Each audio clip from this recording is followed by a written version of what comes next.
and I have the privilege of serving as president of the board for the SADS Foundation, and we want to welcome you for joining us. And on behalf of Alice Laura, the CEO of the SADS Foundation, thank you for wanting to spend the next 40 minutes with us. I also want to thank Aaron Waite on our staff for doing a fantastic job. Right now, you see, I'm alone, and that's because my dear friend, Dr. Sylvia Priori, is trying to get connected, but for some reason, the connection isn't happening. So they're working behind the scenes to get Sylvia added, and I'll look forward to having her join us for our conversation. So start to send in your questions. This is our 7th one, believe it or not, and we still obviously are in the midst of the COVID pandemic. And as you all know, we've crossed 2 million cases globally. We're approaching on 150,000 deaths globally from COVID-19. And in the United States, we're approaching 34,000 deaths in the United States. Good news, if you look at the Johns Hopkins data set, as I did just before coming on, it looks like the curve throughout the United States is flattening. So great work by all of the citizens of the world and the United States. I got cut off last week, as you know, and so let's get started with something what I was gonna show you last week. And oh, look at that. Yeah, there she is, Easter Sunday. That's Jaden. Haven't seen her now in 61 days. Whoops. So there she is. And then this was our Monday here, or this was actually Easter Sunday. Our son outside, 8 inches of snow on Easter Sunday, and so he made a snow bunny. So that's the important updates. Now, more important, and thanks Sharon for, I agree with you, Jaden, Ruby Lorraine, our granddaughter, is beautiful, and hope to see her soon. I think some good things while you're thinking of questions to throw my way, if it looks like it's going to be just us together, is the social distancing, the physical distancing is working. I just saw a beautiful patient on campus here at Mayo Clinic in the Winland Smith Rice Genetic Heart Rhythm Clinic yesterday from Anchorage, Alaska. So many people have been worried and afraid that they can't get seen. That's not true. Medical centers throughout the United States and the world are opening. And our clinic is open. So yesterday was one of those interesting days where I did a couple of video consults with you and then walked across the hallway to enter a patient's room, and we had a face-to-face consult. Actually, it was a mask to mask. I had my mask on and the patient had her mask on, and we allow one visitor. So the one visitor rule had their mask on. And so the mutual masking is becoming extremely important as we all try to figure out how do we coexist with a background rate of SARS-CoV-2 coronavirus for potentially a long time in our communities. We'll talk more about that. And I love the face-to-face. So some of us have been wondering, and you've been seeing things on social media of how the COVID-19 pandemic is ushering in telemedicine like never before, and it will never go back to the old way. I hope that's not true, because although I've enjoyed our video medicine consults and just did 2 this morning with some beautiful people, nothing replaces sitting across from you and connecting. Even if you can't see the face and the mouth with the mask on, you can still look into the eyes. And this wonderful patient came yesterday saying, can you do something so that I don't do sudden cardiac arrest every year like I've been doing for the last 3 years? So we at Mayo Clinic and we at the SADS Foundation, we're all about providing hope and healing and helping families with our genetic heart rhythm and heart muscle conditions that we serve live and thrive despite the diagnosis and despite the COVID-19 pandemic. So I'll get to your questions right now. They're starting to come in. So I'll start with this one from Mary, and she just saw that there's the newest drug just mentioned on TV, and is it going to be safe for long QT patients? Great question, Mary. So the drug that Mary is talking about is the drug remdesivir. It's an antiviral agent that was developed for Ebola, and there's some studies coming out. This is a drug made by Gilead Sciences, and if this drug is proven to be therapeutically effective for COVID-19, the good news is that there's really no QT baggage associated with it. So it's not on the qtdrugs.org hit list of medicines for us long QT families to avoid. So stay tuned. But in the meantime, like we said before, the longer you and I can stay corona-free, and I still have not been infected, or at least I don't know that. If I am, I've been one of those asymptomatic ones. But the longer we can stay coronavirus infection free, the more we're going to learn about which therapies are working, which therapies to use, when to use them. So continue to do all the things that you've been doing. Let me see.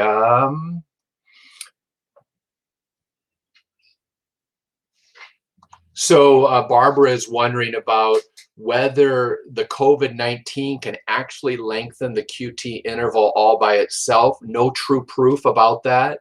What we do know is that the SARS-CoV-2 coronavirus that causes COVID-19, that coronavirus can actually infect and enter the cardiac muscle cell.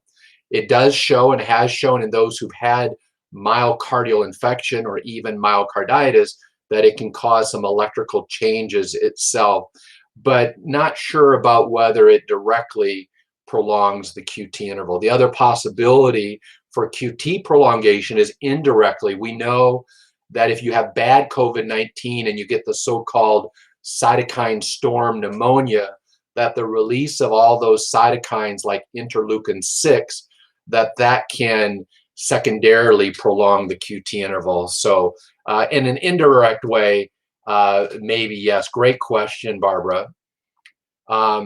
Eve is wondering if the new vaccine will be safe in humans. Well, the answer there, Eve, is going to be absolutely yes. If it's not safe in humans, it won't come out. And so as we're looking and working for the vaccine for SARS-CoV-2, safety is of utmost importance. And the safety trials are already in motion, but best guess, best case scenario is we will not have a vaccine against SARS-CoV-2 for the prevention of COVID-19 for at least 9 months, if not longer. Joe, thank you. I agree. She's beautiful. That's our granddaughter. And hello, Alana. And Sharon is wondering if the vaccine, will it be suitable for children with CPVT? That's the plan, is that the vaccine will be suitable for all, just like influenza virus vaccine. Part of the good part of that question about children is that children, for the most part, have been spared significant infections from this coronavirus. So yes, it'll be available, but we may not need to necessarily vaccinate all the children. We'll have to see what the guidelines recommend when, not if, but when the vaccine for SARS-CoV-2 comes about.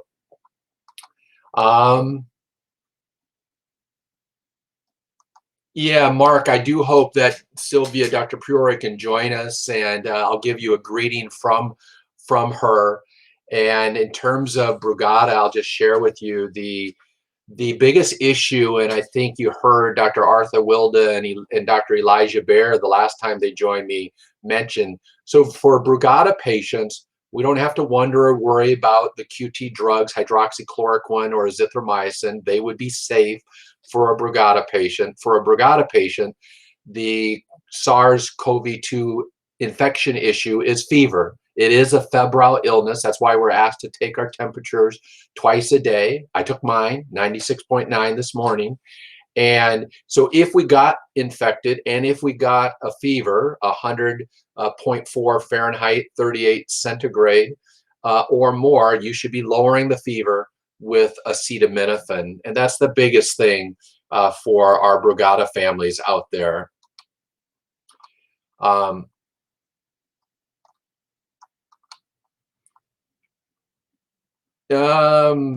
of the questions.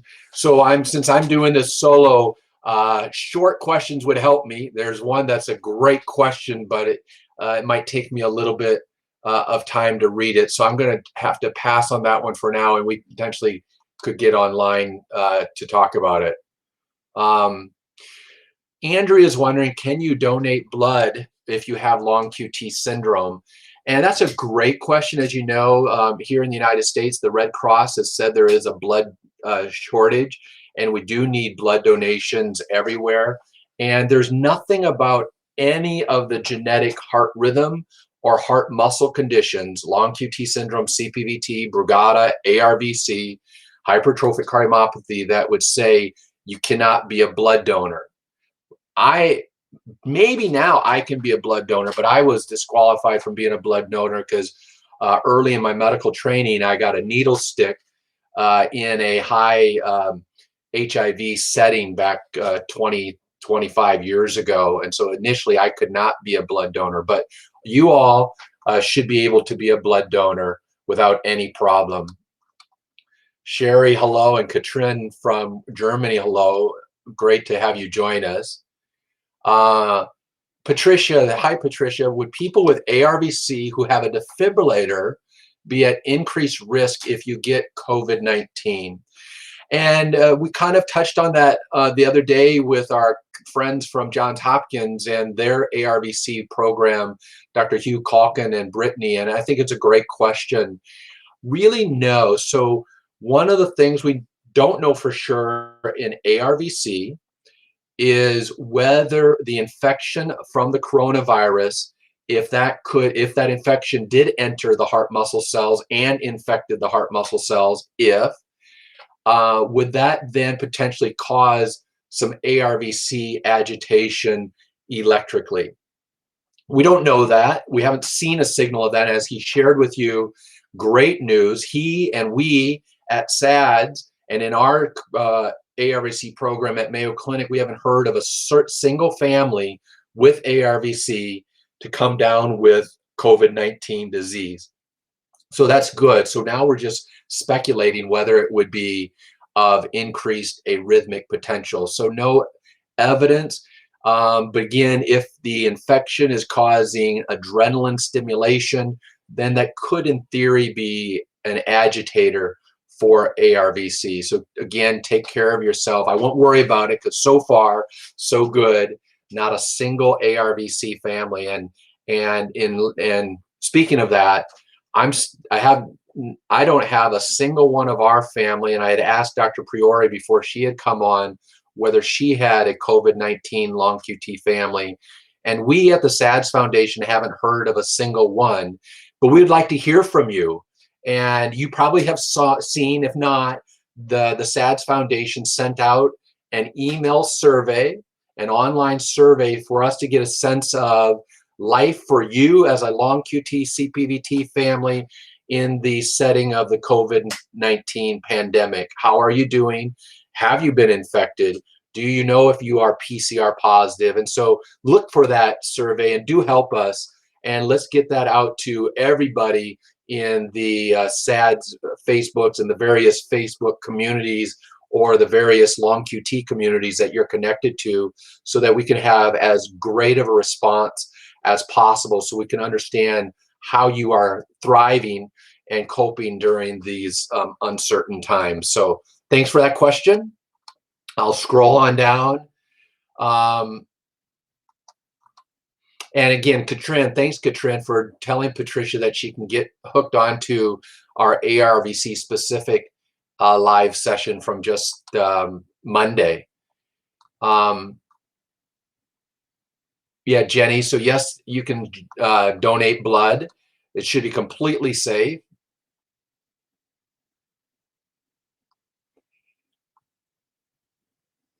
Eve is asking a question, a good one, another therapeutic one. Can a patient with long QT syndrome, or really can any of our SADS families, receive the convalescent plasma to cure us? So this is another one of the quote unquote experimental therapies, that of convalescent plasma. And that therapy involves taking patients who've already navigated through their COVID-19 disease and have come on the other side of it and now are symptom-free and done, that their plasma contains the antibodies from their body's healthy immune response to tackle and defeat the COVID-19 in them. Those antibodies can be taken from the plasma, so it's a blood donation, but instead of collecting the red blood cells like we do for giving a transfusion, we collect the plasma and then give a sick COVID-19 patient who is a match for that plasma, the patient who has been treated and done and cleared, give them their plasma, which now has the therapeutic antibodies to treat that sick COVID-19 patient. Efficacy, we don't know yet. So the trials are going. As it turns out, Mayo Clinic is the lead center for the United States coordinating the COVID-19 convalescent plasma trial. Patients are being enrolled.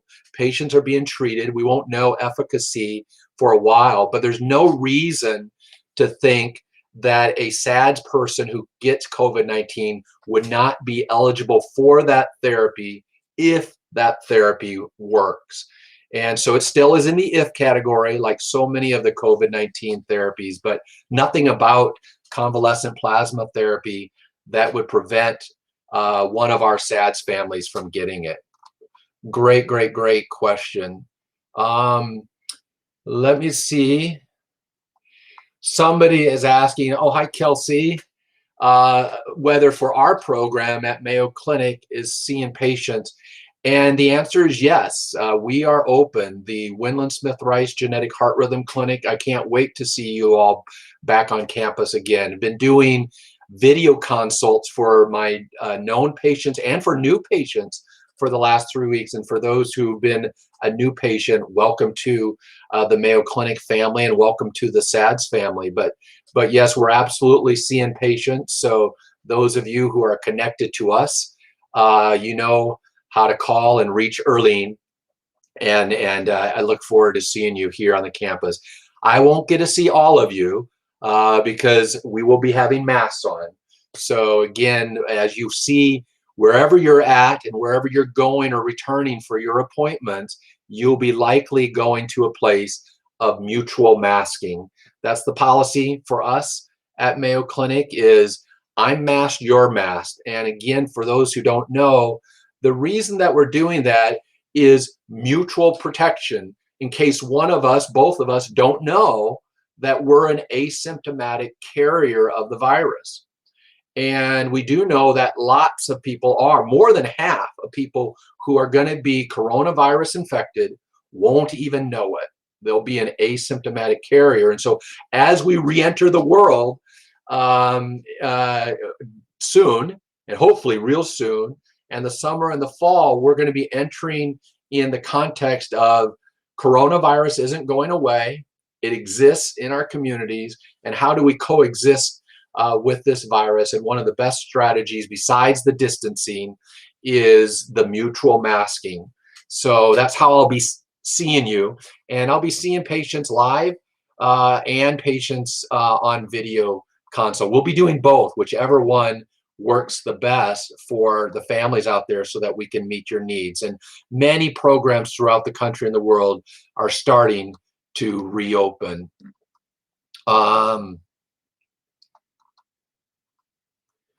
Joe is it? I will take a little break from COVID for a second. That she has an ECO acupressure mat contraindicated for heart disease. What about for a long QT2? Feel free to use it. There's no reason to think that it could aggravate your LQT2. And again, heart disease is one of those terms that made all of our SADS families really scared, appropriately so, about 3 weeks ago, which seems forever ago, doesn't it? And that's when that paper came out saying that COVID-19 patients with heart disease are doing much worse than those who don't have heart disease. And people started calling SADS Foundation, Alice Laura and her team, and calling us at Mayo Clinic and saying, does that mean I'm at greater risk because I have long QT, CPVT? Is long QT heart disease? And again, our diseases, all of yours, are heart diseases. It's just that they're not the heart diseases that the paper was talking about. The heart diseases is elderly people with heart disease from coronary artery disease, hypertension, heart failure with reduced ejection fraction from ischemic heart muscle disease. That kind of elderly person with those kind of heart diseases are at much greater risk. True statement. Our patients, no signal, zero signal of greater risk of having a worse outcome at this point in time. Victoria, hello there, wondering about if the vaccine will be suitable for somebody who has Guillain-Barré syndrome.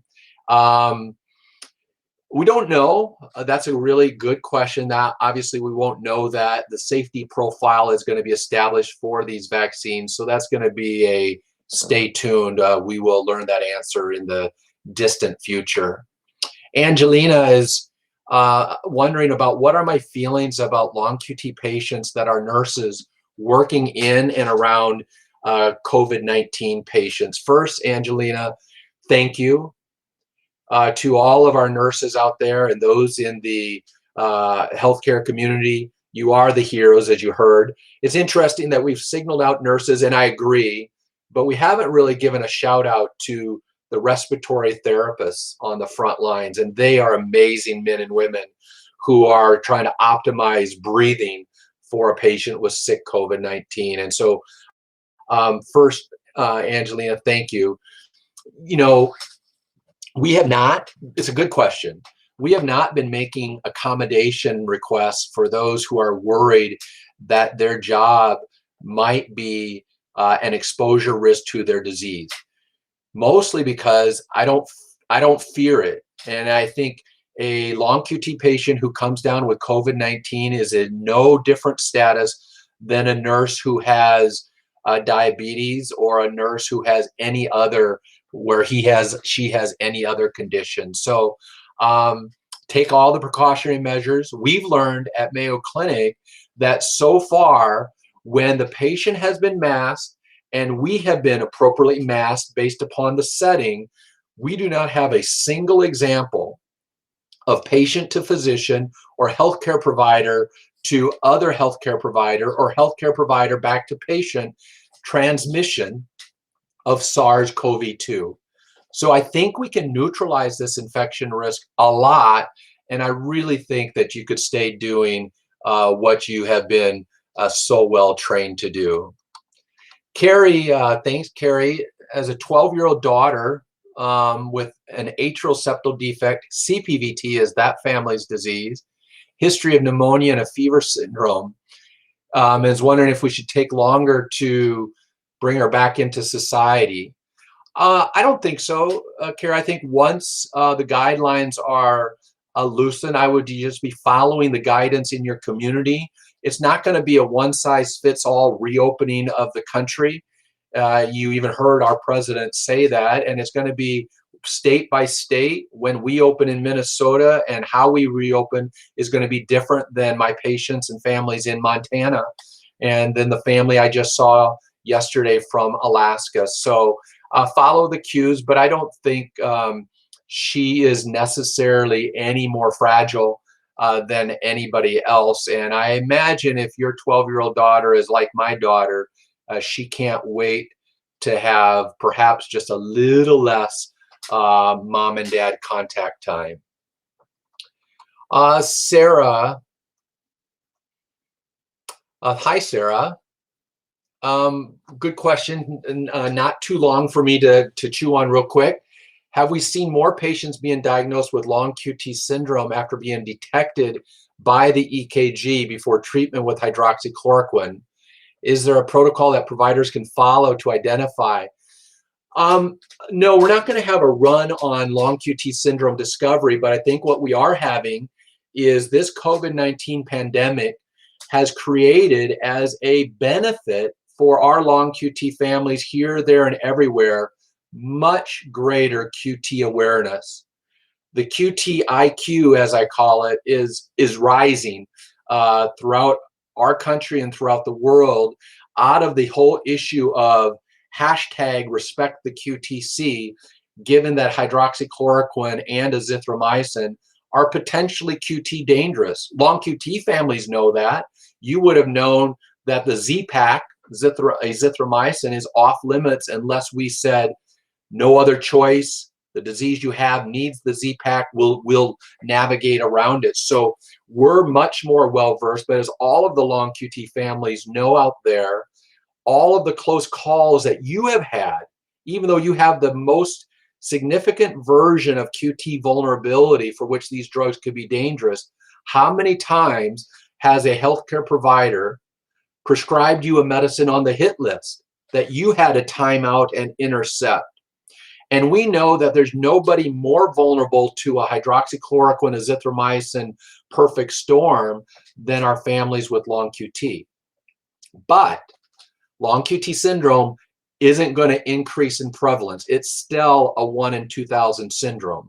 So that means if I didn't know my status walking in for my COVID-19 outpatient therapy, only 1 out of every 2,000 of those walk-ins is going to have their ECG show that they have long QT syndrome. And it probably will be less than that because it'll be closer to 1 in 4,000 because all of our long QT families know that half of you who have the long QT mutation, that within your family line, half of you probably have an ECG that would have passed. And so, no, we're not going to be catching a whole lot more long QT syndrome. We'll continue to find those walking in like we would find anybody who's getting an incidental ECG at about a 1 in 4,000 rate. Great question. I like that one a lot.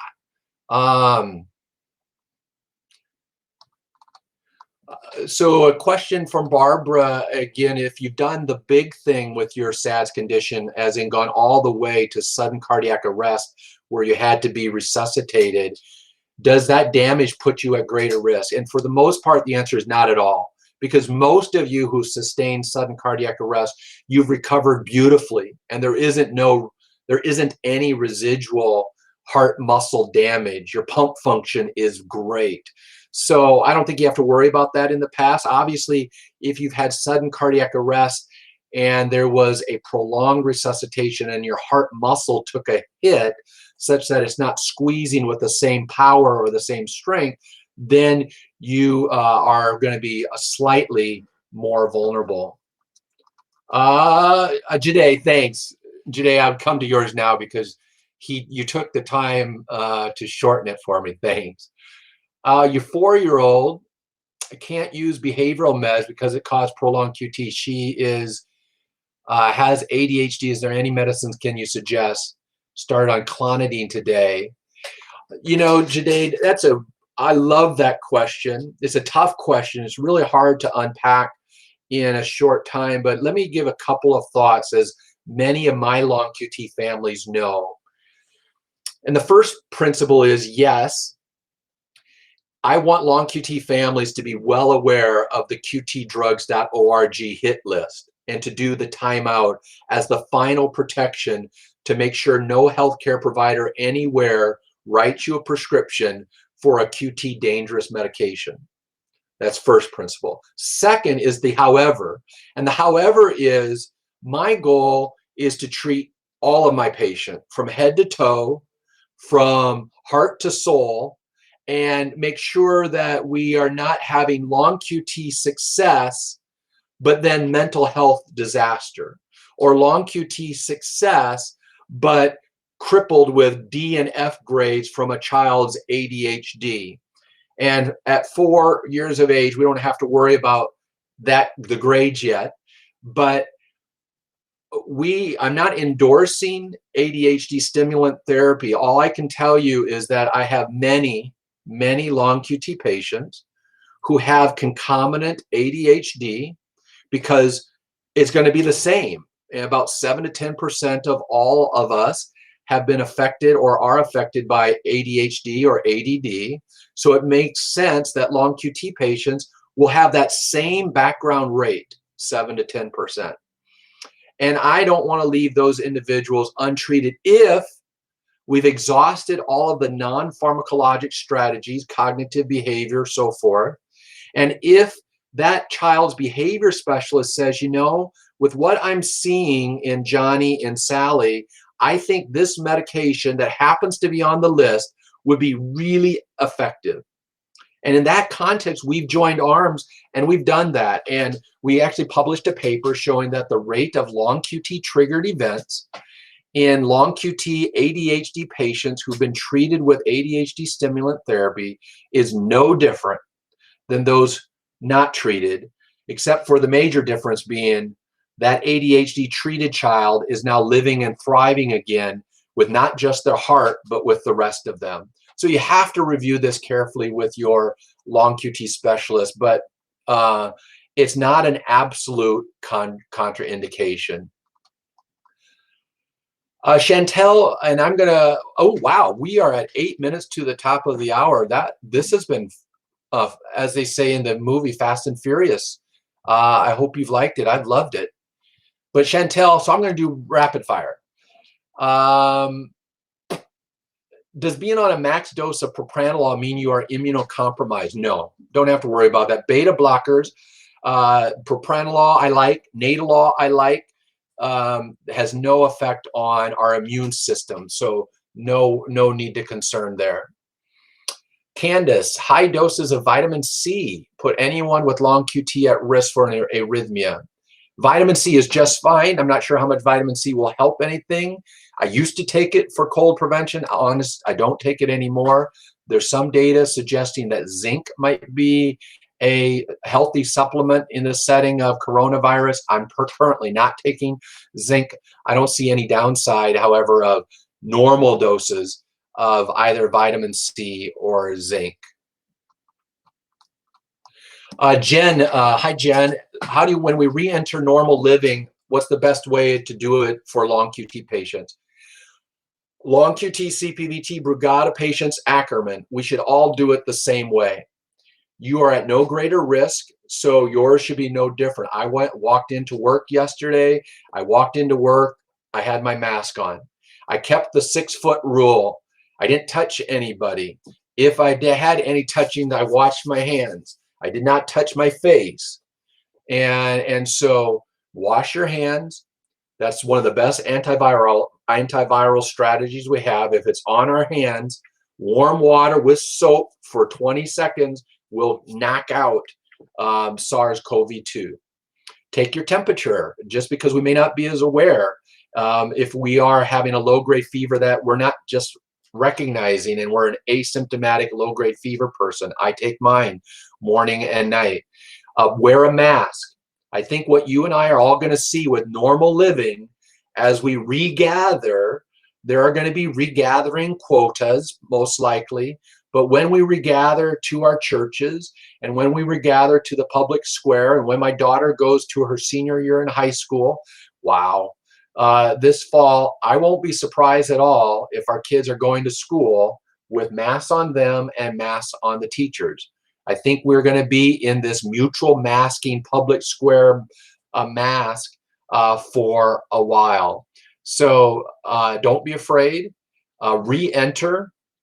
I'm ready to be all back in. I have no fear of having a patient come to our campus to be seen, to have all of them taken care of. So thanks. I know I said I was going to do a fast question, but that was a really, really important one from Jen. So thanks. Tisha asking, is there a correlation between an atrial septal defect and CPVT?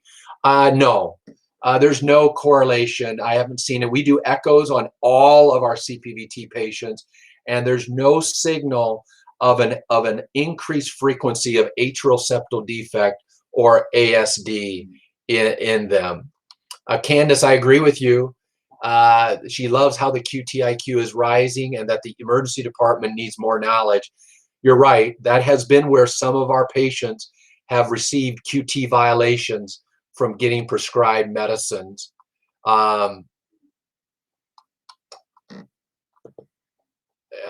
Jana was wondering, she was at Mayo at the end of February and ended up in the ICU back at home early in March. Were you seeing COVID at Mayo at the end of February? Not much at all. So to date, at our campus in Rochester, Minnesota, we have had 143, I think, 150 cases in our Olmsted County altogether.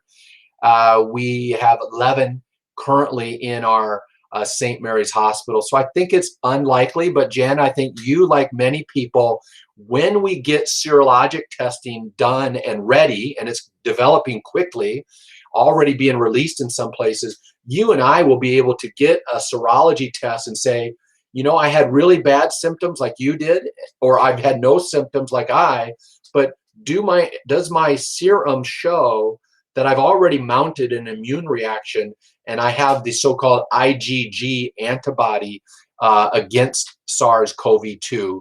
And so serology testing is what we'll be doing in the near future. Right now, what we're doing for like my patient who came yesterday to have her denervation surgery on Monday, she needed to come a day early so that we could do the PCR test to show that she's coronavirus negative.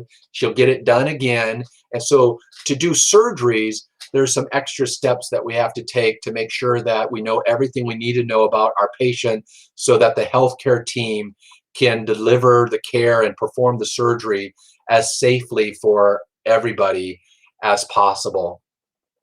Stephanie is asking about cardiac issues with remdesivir. So again, remdesivir is right now hot in the press. The stock is rising. I don't have any stock in Gilead Sciences. I just saw that on the news feed.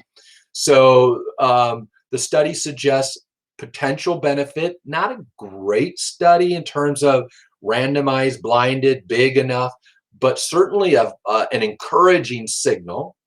And encouraging for Brugada, CPVT, long QT families is it doesn't look like it has any effects on the heart's electrical system, and there's no signal for QT prolongation. Well, I know we did. Oh, wow. These are amazing questions, and we are at the top of the hour. So I want you to keep these, and we have these on the staff. And I got a special announcement. We will get, I'm sorry that we had the technical difficulties, that we couldn't have Sylvia join us. Some of you know, many of you know, Dr. Sylvia Priori. She's actually a dear, dear friend of mine. I refer to her as the queen of long QT syndrome and the queen of the cardiac channelopathies. She is one of the most significant genetic cardiologists in our field. She's arguably one of the most significant female cardiologists in our field, but I don't really like that expression, female cardiologist, because whether she has one X chromosome or like me, or two X chromosomes like Sylvia, she simply is top of class. And I really wish, I was so looking forward to spending the 40 minutes with you all and with Sylvia. So we'll get her back. We do have a schedule, so we'll figure out when to have a special appearance by Sylvia. But we do have a special announcement, technology permitting. Monday afternoon, April 20th at 4 p.m., going live at 4:20 p.m. Central Time. And I think that will be 7:20 a.m. down under Tuesday morning, Sydney, Australia. My dear friend, Dr. Christopher Samsarian, will be joining us for he and I and you all to have a conversation together about what things are we learning about all things channelopathies, all things cardiomyopathies, hypertrophic cardiomyopathy, which is his particular specialty, and the current state of COVID-19. So join us then. We're going to try to do Mondays and Fridays for sure, every Fridays until you say enough's enough. And we may try to add Mondays as well. So reach out to Alice, Laura, and our team about what are your needs, What topics would you want us to focus? Eventually, we're going to get COVID-19 behind us. The curve is flattening. You look at the numbers and we're starting to slowly to come down. I like that.